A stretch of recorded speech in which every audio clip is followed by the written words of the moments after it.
welcome back to my house. We're going to go over now just a very gentle yoga and stretching routine. When I take requests of my yoga students in yoga classes, when we do request nights of some of the most common ailments and complaints they have, a lot of people struggle with pain in their hips, in their lower back, or pressure around their sciatic nerve. And I know a lot of us are spending a lot more time cooped up, hunched up in our houses, maybe watching Netflix. Last night, my husband and I, we've been playing a lot of cards, and we both noticed from kind of sitting and hunching and playing cards, our backs were really sore. So we went through a really gentle stretching routine last night, and we're going to go through it right here.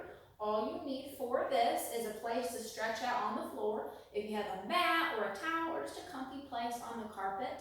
And then optional, you might want, I'm going to be using a yoga strap. If you don't have one of these, like most people, you probably don't have 1 or 12 of these laying around in your home.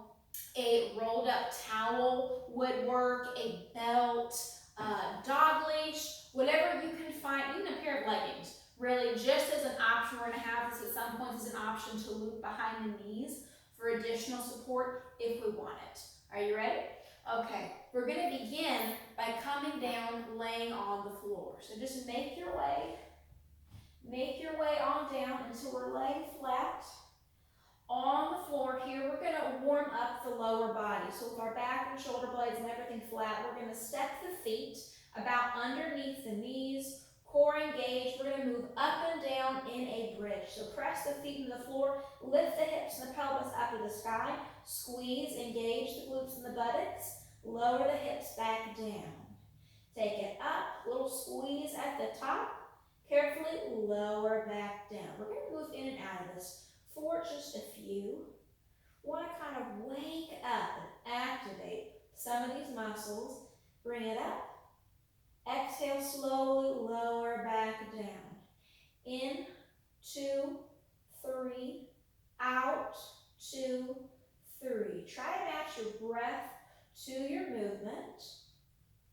So we're going to be inhaling through the nose. In, 2, 3. Little squeeze at the top. Exhale, lower down. And this is a really, really simple, easy routine that you can do. Like I said, we could come down onto the floor. If we don't have mobility to come all the way down on the floor, or we have hard floors and nothing soft to put it on, you can also do this laying in your bed. Up and down. Let's do just a few more. Squeeze, really try to engage. Each time we come up here, we're not just squeezing just the glutes and the buttocks. Think about engaging your hamstrings, squeezing right down there. Everything else will follow through. Bridges are a really, really powerful movement for all down the posterior chain, the pelvic floor. So get a really, really good squeeze on top. Bridges are also actually a core exercise. Did you know that? They work this lower band, the transverse abdominal, lower band all through the core. We should be warming up just a little bit here towards the end. Oh, let's do one more. Take it up, squeeze, lower, gently back down. You're going to take your right leg, you're going to hug the knee back like you're hugging it into your chest. Once that leg comes in, we're going to take the opposite leg. Just let it extend out straight onto the floor and let it relax. So right here would be an option if we have trouble getting or keeping a hold of this leg, drawing the knee into the chest. If we're especially tight in the hips or the lower back, this might be a place where we could incorporate our strap. We could kind of loop it around behind the knee, strap, or like we said, it could be a belt, it could be a rolled up towel, dog leash, or whatever you have. It could be the belt from your bathrobe, whatever you need to do. We're just going to take a hold and we're just drawing this right back like it's coming directly into your chest. And we're still breathing nice and deeply. Inhale through the nose. Exhale back out through the nose.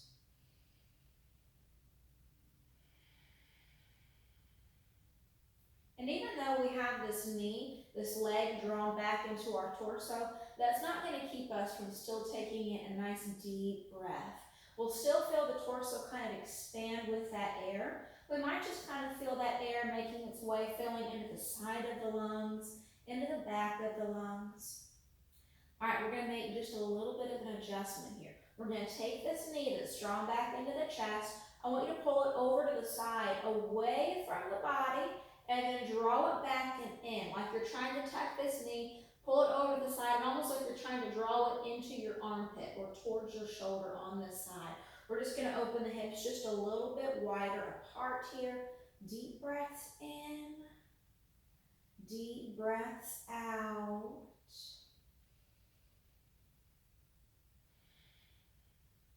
And I'm going to be re-emphasizing drawing our focus back into the breath, because it matters how and where we draw the breath into the body, how long we hold it. And when I'm first teaching yoga to a new group of students, or if you haven't taken yoga or worked with breath work before in the past, it can seem a little silly. You think, why does that matter? Why do I care how or where I'm breathing? It's just breathing, right? Actually, research shows us that different types of breathing stimulate different parts of the brain. When we are just in that regular unconscious cycle of breath work that kind of keeps us going, keeps us alive throughout the rest of the day, it's unconscious and it's stimulating lower active portions of the brain. Not lower active, but when we switch into conscious breath work, we're thinking about where and how we're drawing that air into the breath. It's going to stimulate higher functioning areas of the brain, like more through the cerebral cortex. All right, we're going to take this leg, we're going to draw it back into the chest. We're going to take this secondary leg, bend the knee, place that foot flat on the ground. I want you to take this leg, crisscross the ankle over the opposite thigh. Now this might be enough. If we are particularly tight in the hips, this might be good and challenging, and we can hold right here. We could also take an object like a book, a couple of books, and we could place them underneath the foot to give a little bit more elevation. We can also take this leg that's grounded on the floor. We're going to lift it up off the ground. See if you can interlace your hands behind your knee here. And once again, if we have trouble getting or reaching or holding around behind the knee, we could add an object or a prop underneath, or we could take our strap or our rope or belt or whatever we're using. You can wrap it around behind here and then use that to hold on and draw in. And we're still taking nice deep breaths in and out through the nose. And we're not using our arms. They're really not the main thing that we're using to tug and pull back. I want you to take this foot that's in the air, flex the foot. Oh, hello. My workout buddy is still over here. You come join me? Are you? Flex this foot, drive the knee back in towards the chest. So this leg is really doing all of the work stabilizing and holding. Hey, what are you doing down there? And this leg right here is the one we're focused on stretching. Sit down. Sit down. You gonna do yoga with me? Okay. And we're just holding and breathing right here. You gonna do down dog? No? This is my sister's dog, by the way. This is Shayla. She is a rescue. She's a little Chihuahua something. We're not really sure. She came over to hang out with me and join me today, since I am hanging out at home like many other people, so I wouldn't commandeered a little furry companion and workout buddy. All right, we're going to take this leg. We're going to gently release the tension that we have on this leg right here. So we're just going to soften it just a little bit. And if we have the ability to, we're going to rock gently from side to side. Now, if our foot is grounded, we could do this from the floor. Hey, we could place this foot on the floor, have our hands by our side, and we could just rock from side to side, back and forth. I know. Or if we're able to, if we're able to, we're gonna rock. You're gonna get rolled over from side to side. Sit down. Sit down. She's looking for food. Sit down. Rock from side to side. wanted to do right here is that we are just using our own body weight resistance to kind of knead some of this tissue that we're rocking over in the lower back and the hips, just to stimulate a little bit of blood circulation here, loosen up some of the trigger points in the fascia.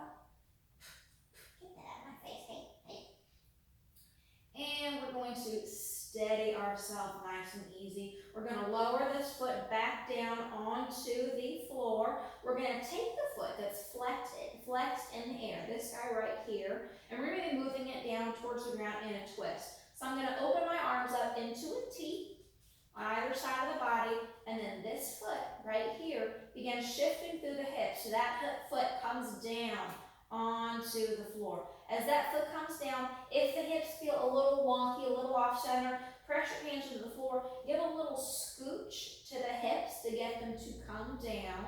If this is too much, for your hips, we can lift up, or we can come into a more gentle twist where we open the feet wider hip distance apart, let both knees gently fall and twist to the side, and then we'll turn our head to look away from our knees. That's going to be our alternative.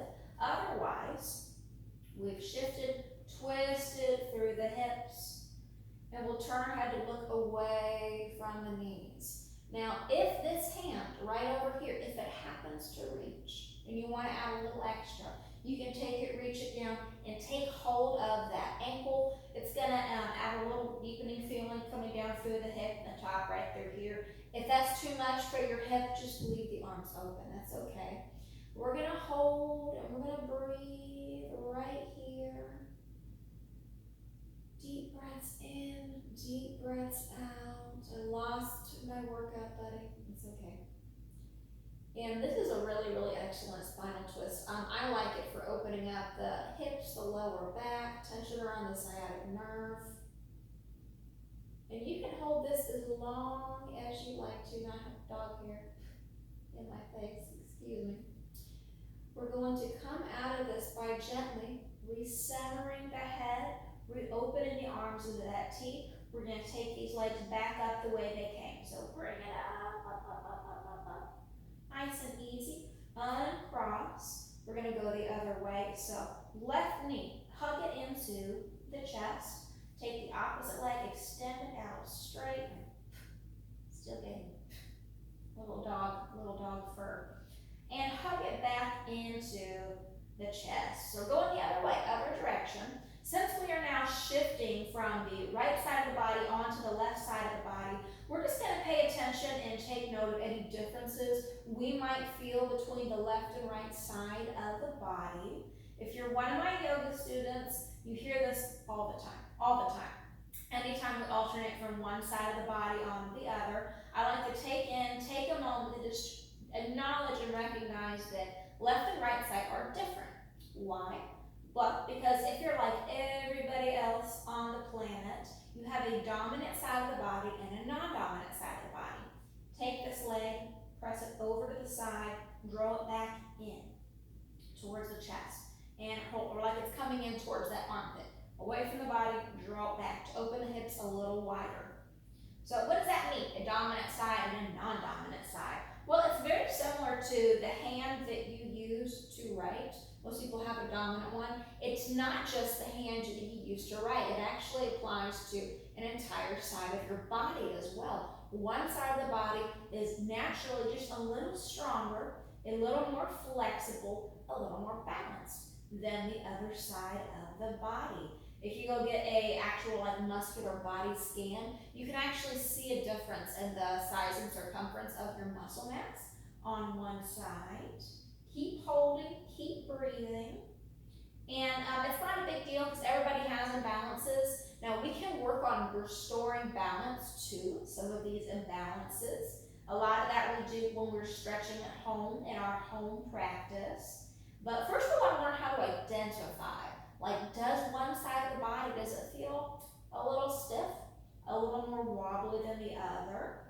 Learn to start self-identifying. All right, we're going to take this leg, we're going to hug it back into the chest gently. Take that opposite leg that's extended out straight, bend the knee. Crisscross that ankle over the opposite thigh. And we can hold right here. This is challenging. If we're really tight in the hips, this might be challenging. We have the option adding on to add a prop underneath the foot if we need just a little bit of elevation. We want to feel this once again coming through this leg. Or we can guide the leg up, interlace our hands behind the knee, or use that strap behind the knee. And then once again, we're going to use this leg. Let this leg do most of the heavy lifting. Flex the foot, drive the knee back into the chest, so our hands are just acting like more of guidance here. Here we go. This tends to be my tighter side of the body, my tighter side of the hips, and that's okay. We don't have to push something to a point that it's not ready to move into. The big rule I have with stretching in all of my classes is that stretching should never hurt you. So when we're stretching, we do want to challenge ourselves. We're going to find a point where we have we feel a little bit of tension, a little bit of discomfort, because we're challenging ourselves to grow, but we should never feel anything sharp, painful, or that pinches. If you feel anything like that, that is your body giving you a warning signal saying you need to ease up, like right now, ease up just a little bit, so you don't tweak anything. So find that point. And deep breaths in, deep breaths out. We're still holding. Over time, as we start to identify, and sometimes we notice pretty quickly if one hamstring feels tighter than the other, working on bringing balance to imbalances. When you stretch at home, if say your left hamstring is a little tighter than your right, what would you do to start working on that imbalance? Well, you would start holding your stretches, maybe 3 or 4 breaths longer on that side, on the side that's a little more stiff. And we're going to take this leg, we're going to soften it in the air and start that gentle rocking motion from side to side, nice and easy.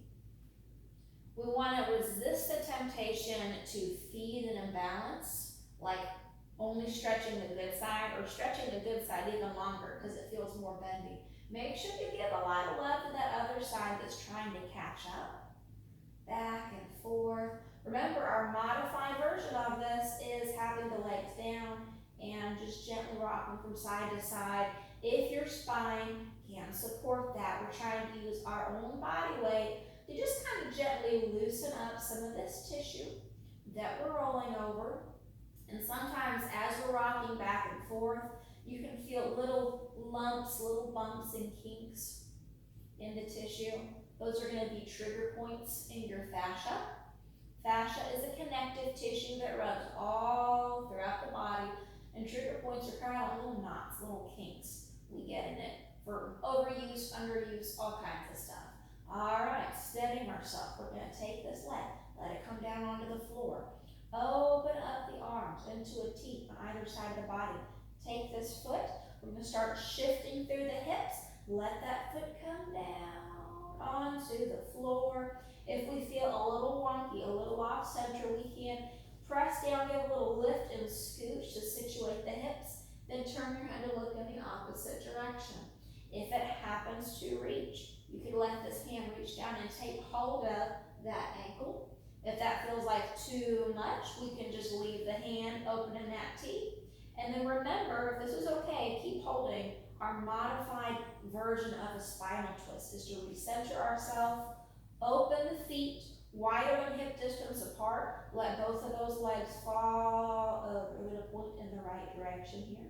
And we'll turn our head to look in the opposite direction. Deep breaths in, deep breaths out. I'm going to return. Shifting, bringing it down. How does your breath work, by the way? Are we still remembering to breathe in for 3, out for 3 through the nose? Remember we mentioned earlier why that's relevant, because intentional breathing stimulates higher functioning portions of the brain, more through the cerebral cortex. That's kind of the emotional seat of our brain. And that's why the different kinds of breath work, particularly patterns we use to calm ourselves down from panic attacks, all kinds of stuff. Breath work that's intentional is often structured to help us bring down the heart rate, calm down, destimulate. Growing up, sometimes I can remember when we get a little bit of a temper, my mom would say to us sometimes, you better stop and you better take a few deep breaths before you open your mouth and say something that you're going to regret. Sometimes I took that advice, sometimes I didn't, but it's true. That's why we want to take deep breaths in, deep breaths out, regulate the heart rate. Also can help us calm down a little bit in a moment where we're feeling overwhelmed. All right, recenter the head. If we have that leg, release it. Engage the core. Center the legs. Uncross that. Let the feet open just a little wider than hip distance apart. You can straighten yourself out. And then like windshield wipers, just kind of take the knees back and forth. Nice and easy. From left to right. And steady yourself, bring the feet in, hug yourself up into a little ball, hug your nose towards your knees, squeeze everything in, relax, lower the head down onto the floor, place the feet on the ground. We are all done. That's just a very quick, simple routine. Then bring it back up to a seated position. A quick, simple routine just to kind of help open up the hips, loosen up the lower back if we're spending a lot of time seated or hunched up. Thank you very much for joining me. I will see you guys later on in the group. Namaste.